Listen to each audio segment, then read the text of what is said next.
Pavlov's aim was to discover what caused saliva to flow. He rerouted the salivary ducts to the outside of his dog's cheek so that he could collect and measure the spittle. Perhaps, he thought, the production of saliva might be the result of a fixed nervous reflex, like a knee jerk. 5 минут 42,5 секунды. After taking many measurements of spittle, he confirmed that the dogs drooled automatically when their tongues touched food. He called the response the salivation reflex. 4,5. Хорошая собачка.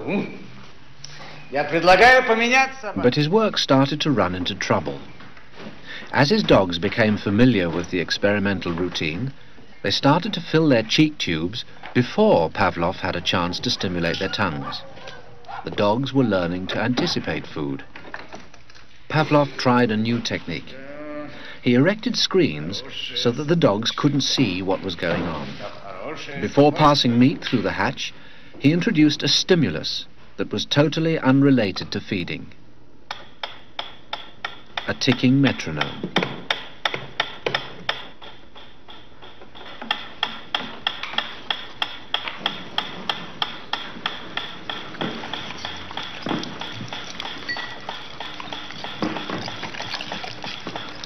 At first, the dog dripped saliva into its cheek tube only when the food appeared. But after a number of trials, the dog began to connect the ticking with the arrival of meat.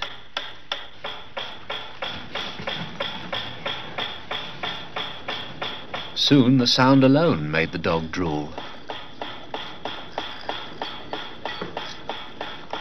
Eventually, the dog salivated as much to the ticking itself as it did originally to the presentation of food. Полная. Идите сюда. Что я говорил? He called this new response the conditioned reflex. Собака.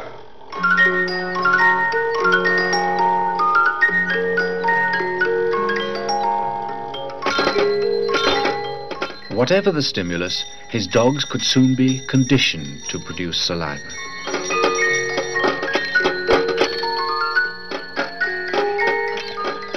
Pavlov believed that he had discovered how animals learned, even in the wild.